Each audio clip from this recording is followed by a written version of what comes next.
du tout, non. Non. Je sais pas. Justement, je m'instruis, je viens voir, j'en sais rien. Basse consommation, je présume. Oh, pas spécialement. Bâtiment, basse consommation, ça doit être ça, non? Bâtiment basse consommation. Bâtiment basse consommation, éventuellement. Qui dit bâtiment basse consommation dit meilleure isolation et donc moins de dépenses pour le chauffage par la suite. Ce sont des bâtiments sur lesquels on va affecter une norme de qualité aussi bien thermique, j'irai dans tous les domaines, que ce soit parois, ventilation et autres, afin de réduire les consommations. BBC, c'est les bâtiments en basse consommation, donc ce sont une nouvelle réglementation qui permettent de diminuer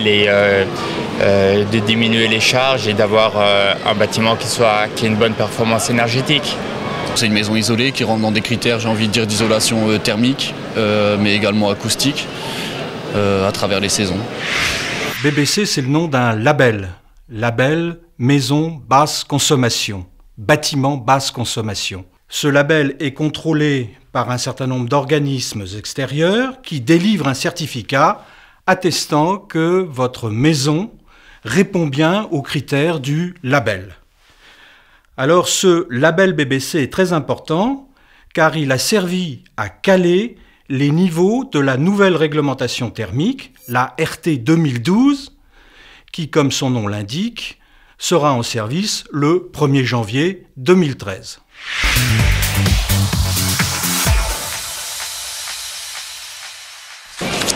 Je crois que j'ai entendu parler des R5, il faut être en dessous d'un certain chiffre. C'est un bâtiment qui consomme moins de 45, je crois, ou 15 mégawatts par an, un truc comme ça, non? On voit souvent des affiches justement un petit peu partout, on dit moins de 200 € par mois je crois de chauffage, ou moins de 100 €, c'est un petit peu flou encore, on est comme dit qu'au début de la réflexion. C'est la consommation en fait que l'on utilise par mètre carré habitable pour le chauffage.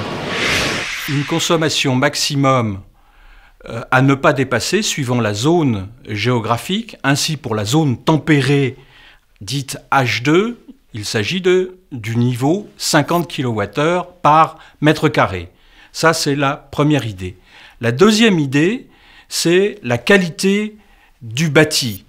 Cette nouvelle réglementation insiste beaucoup plus que les autres sur la qualité, donc, de la réalisation du gros œuvre. Et puis, troisième idée, favoriser les énergies renouvelables.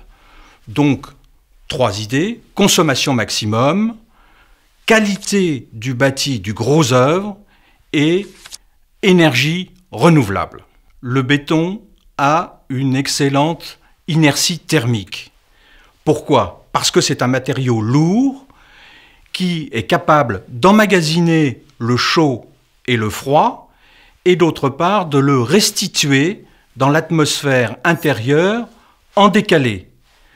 Lorsqu'il fait chaud en été, le béton capte la chaleur et restitue cette chaleur pendant la nuit lorsque la ventilation marche et que l'air extérieur est plus frais.